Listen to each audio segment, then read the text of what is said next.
explosives. And I will show you the remains of the plane in those pictures. But what was the next major campaign in which you flew, Foster? the next major one after Holland was the Rhine crossing, and that was in March of 45. I believe it was March 24th. And this time we towed in gliders. I did not mention the glider pilots before, but they were stationed with us all during the war. But any time there was a glider drop by, they would move them to another squadron. Our squadron never towed any gliders until the Rhineland crossing in March of 44.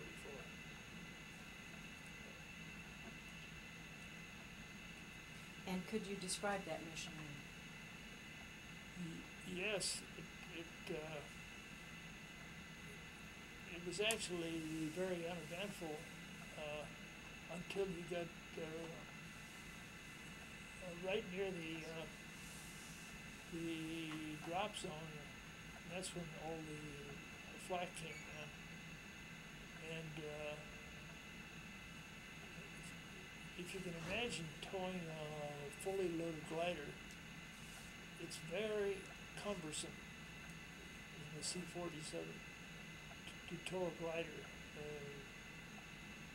We didn't relish towing gliders. How long was your tow line? 100 yards, 300 feet.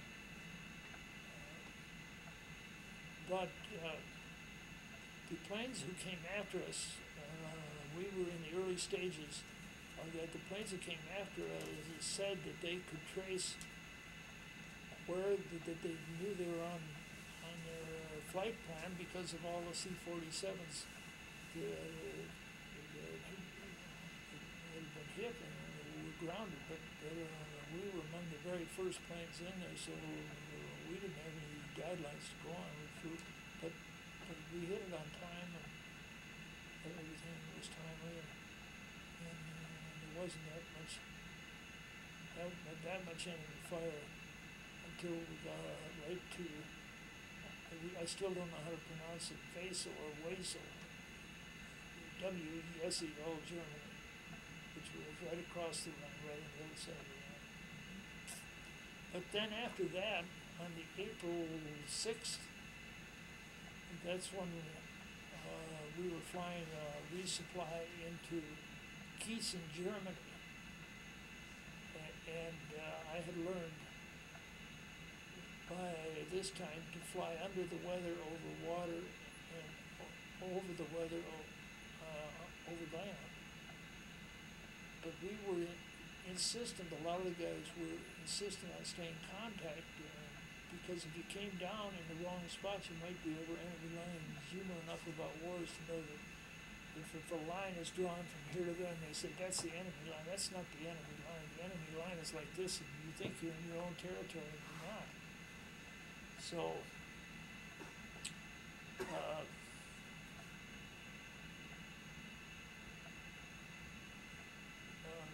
so these guys were flying contact, we called it. They were staying in contact with the ground. And I said, I'm going upstairs, I'm going up to a higher altitude, I don't care. But we took a chance when this is on the April 6th thing, resupply I'm talking about. Because this was supposed to be an advanced, the landing was at an advanced American airstrip. That's what it was supposed to be. But you learned after you were over there for a while, well, maybe it's in enemy territory, it's right on the lines. But anyway, we landed, and I flew above the weather and took a chance, and we came down safely, but there was nobody there to meet the planes, like the usually. So we unloaded everything ourselves. It was rations, I think. So while the guys were still unloading, the planes were still on the ground, I walked into the operations shack. It looked very peculiar to me. There was food still on the plates. scraps of food. I kept looking around. I said to the other guy, I think we better get out of here. So I grabbed a picture off the wall, which is in a museum of it was called a Curtiss C-47, all German. So, what happened was we landed in enemy territory, and they probably thought they were being invaded and ran off and left their breakfast. Boy, did we get, the planes were going every which way out of there after we spread the word, you know. But anyway, that's my old plane on that one, the old Wild Hare that went down on that mission.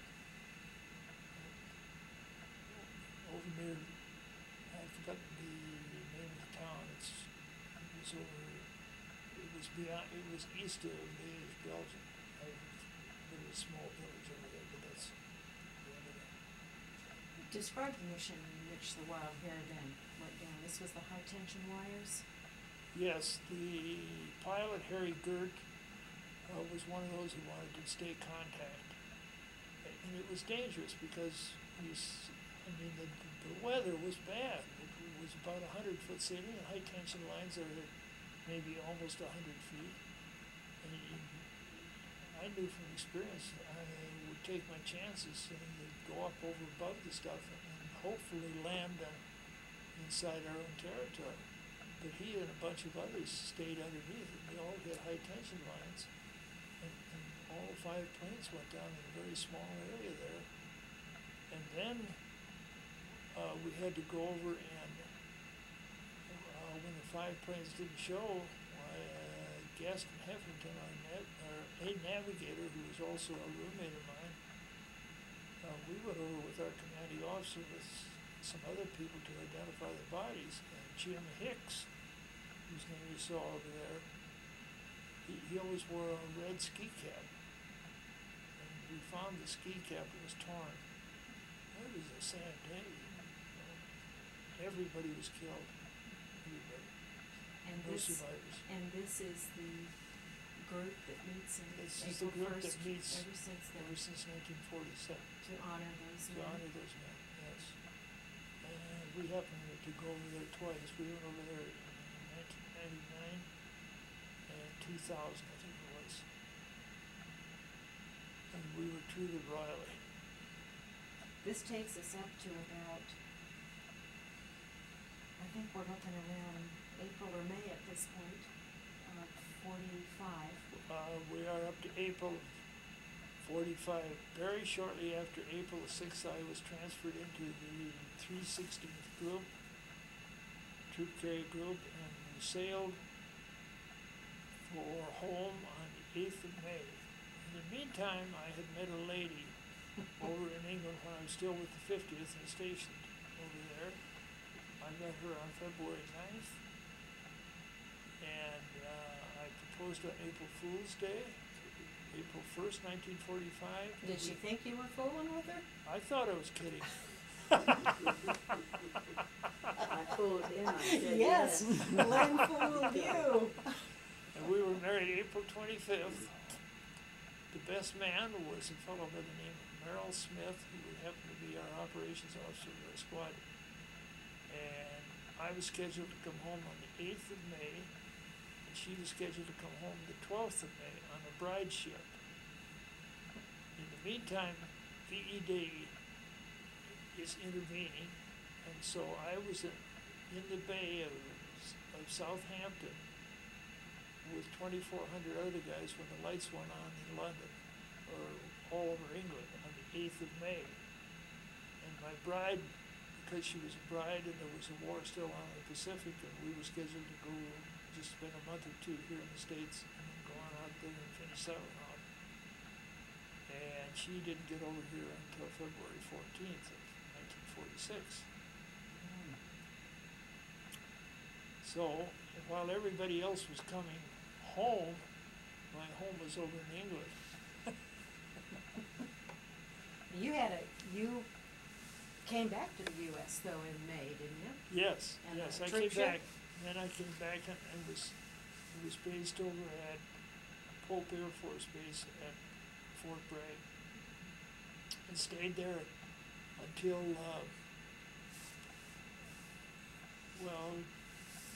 I think it was August the 18th or August the 20th. I think PE Day is August 14th or the 15th. And so I was separated about the 18th or 20th, and I had 3 months terminal leave accrued.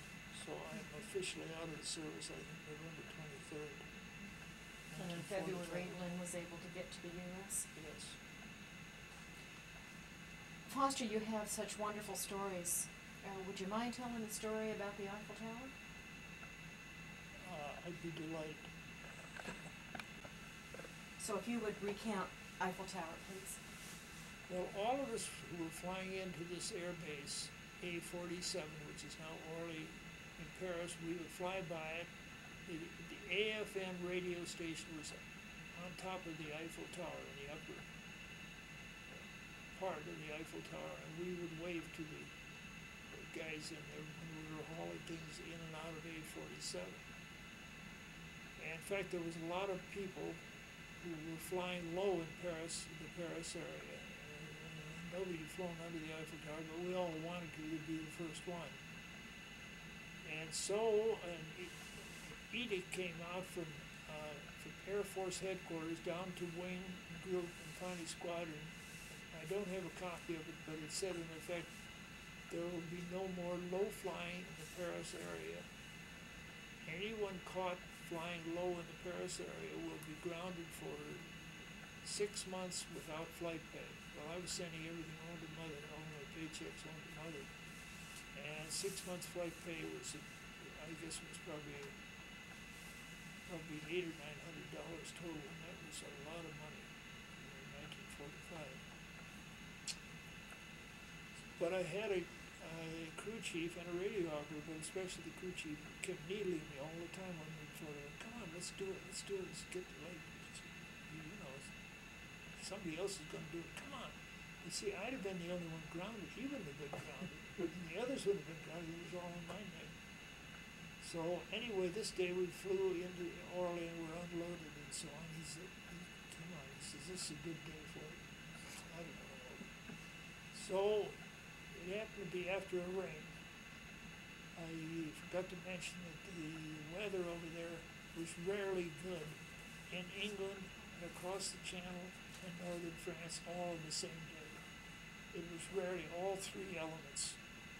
It was either bad in England, good in the Channel, or good in France, or good in England and good in France and poor over the Channel. But rarely did we get a beautiful day over and a beautiful day back. But anyway, this was kind of a misty, foggy day. And so I said, well, okay, because we'd already planned we're going to make up mud pies and throw them all over the numbers of the aircraft.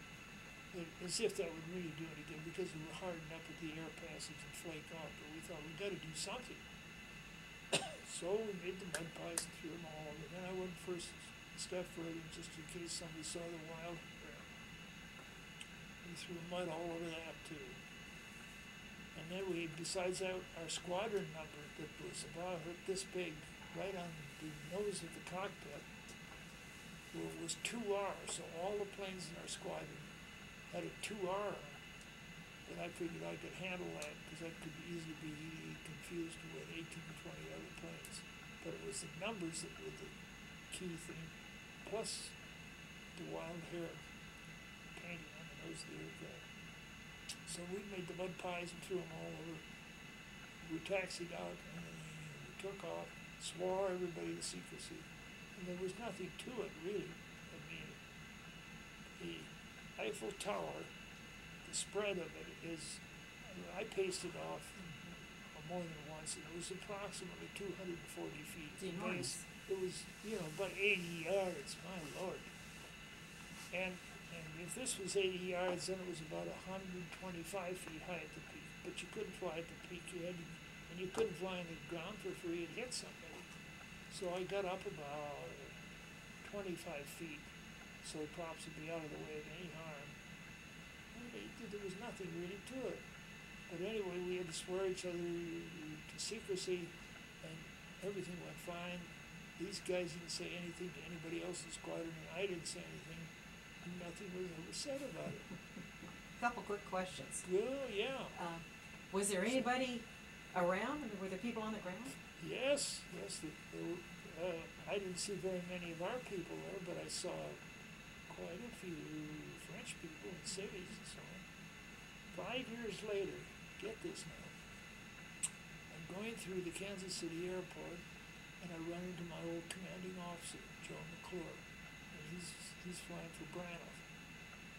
And so we went and had some coffee at the airport. We got talking about the old days, and I said, Joe, I got something I gotta tell you. Oh, I was just couldn't wait to tell him.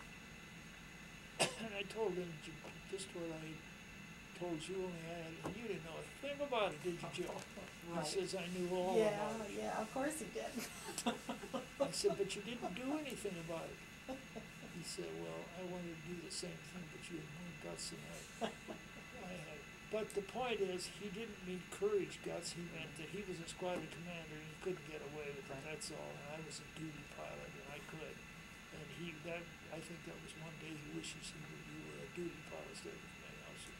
But we had a laugh over that, because all those 5 years since I'd seen him, I was laughing to myself, how did we get away with that thing? Well, we didn't. He said we got your number 4 times. Foster, you were awarded the Silver Star. Yes. Can you recount what happened? That was the day of the Holland Airborne Invasion, Operation Market Garden. And after we got back and I found out the mission had been called off. See, we stayed at the base, we stayed at Gravesend for 3 days and didn't have any contact with anybody. After we told them where we were at the base, so they flew down and they flew us home. And I just explained that this, they're asking obvious questions. What the hell, we were calling you, why didn't you return to base? In fact, they were talking about pretty strict disciplinarians. Boy, I'm telling you, because they thought I was I guess a glory boy or something. I wanted to do something on my own. That wasn't the case at all. We didn't have a receiver on the plane. We didn't know the mission had been called out. So anyway, after we finally, all 4 of us went through interrogation. After interrogation on the thing, they finally said, well, I guess these guys are telling the truth. Then along about October the 15th comes this letter from Major General Stanislaus Sosabowski, commenting on the crew of the Wild Hare, and then changed the whole picture, because the guys probably thought I was shooting them a line of bull. It was a good story, but I know Foster, he'll make it a good story. But everything I told was the truth, and everything the guys in the crew told was the truth. It just so happened that we got lucky. It was a lucky break that these guys turned out to be the warriors they were, and they wreaked havoc with the ground troops. Once they got on the ground, I guess there was a book written about it. I forget what it was called, but it had about a page and a half of what these guys did. It was a heavily camouflaged area of this island that I'll call Walcheren. I think it's Walcheren or something like Walchheran or something. But anyway, apparently these guys went in and cleaned out nest after nest of anti-aircraft and flak guns and 88s and everything else. It was a whole lot more than you could see from the air, and it must have been the way that the hail was coming at us. So these guys all turned out to be great heroes in the Polish army and in the British army too. Well, who got them there? Well, the crew of the Wild Hare did. So that's how it all came about, I guess. I didn't know anything. So the Wild Hare had some hair-raising experiences, Yeah, one of which was Eiffel Tower, and Yeah. another of which was the incident in which the Silver Star was awarded. So it saw a lot of good action. Yeah.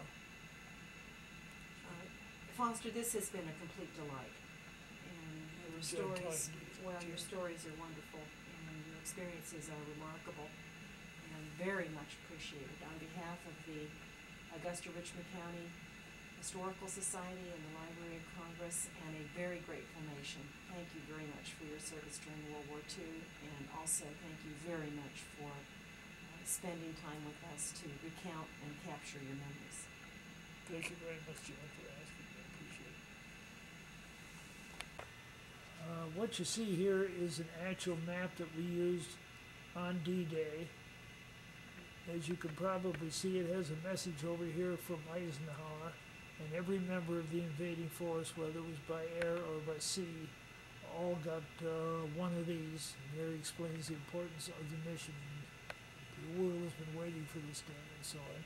And this is the individual map of our flight from our Saltby, England Air Base down to the English Channel, across into the Cherbourg Peninsula, and across to the drop zone, and then our return. But this is an individual handmade map. This is not mimeographed or photocopied in any way. Each crew got one of these on the invading force.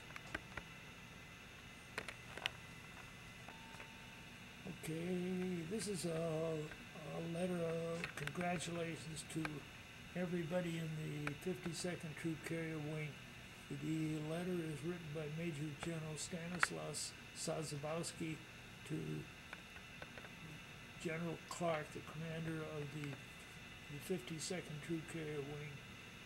And in this, he mentions the gallantry of the crew of the Wild Hare, which happened to be our plane, and how we dropped the troops in the island over in Holland, and they wreaked havoc with the German military positions on the island. And it was the letter here that instigated and started the process, I think, for the Silver Star.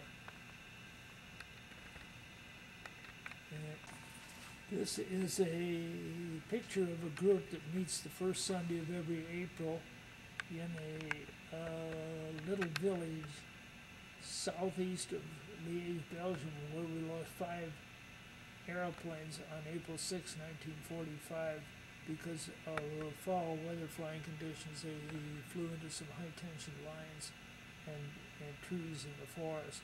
And these people still honor our squadron and these 5 men, or these 5 crews, every first Sunday of every April. And our picture, we had a squadron reunion over there one time, and there were 9 of us over there, and they're all included in this picture, including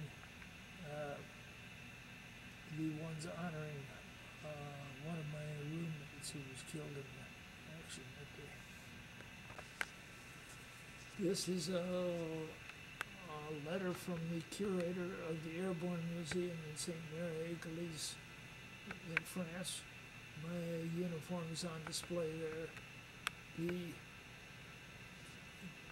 best part about this display, I think, is that to be eligible to have your uniform or any memorabilia of yours in this museum, you had to be a part of the D-Day invasion, June 4th, beg your pardon, June 6th in 1944.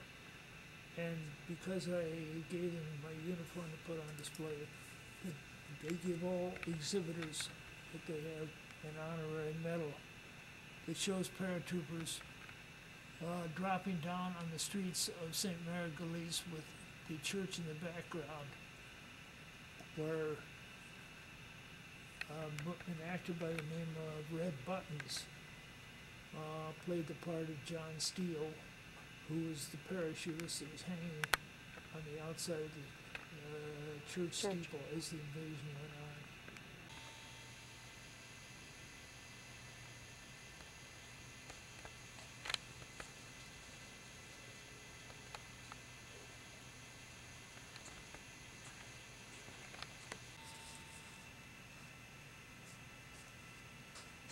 This picture here is just a C-47 with the markings before D-Day that all Allied aircraft had the striped markings on the fuselage and the wings, so there wouldn't be any confusion as to who was in, I mean, who wasn't. Mhm.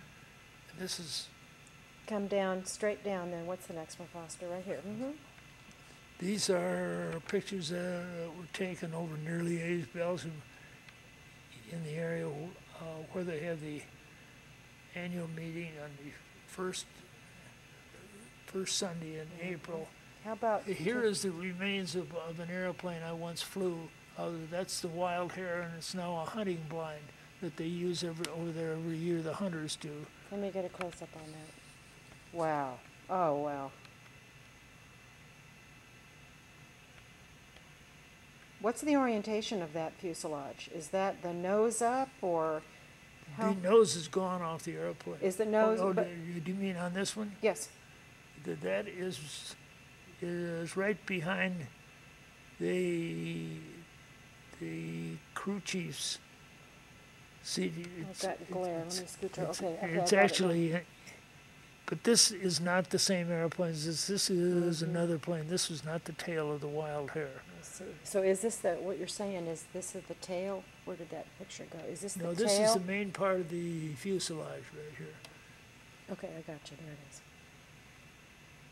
That would And how be about where this the one to the cabin- right, Foster? What is this to the right now? Please describe. This right here, Mhm. this is the invasion map, a handmade map of the invasion of Sicily in July 1943, and this is a message from, at that time, Colonel Jim Gavin, who later became a 3-star general and commanded the 82nd Airborne Division. This is quite a map. Maps of the area we were flying over in these Cape Verses, they had these silk maps, plus the currencies of all the countries we would be flying over in case we were shot down. We had a little spending money for bribery or something.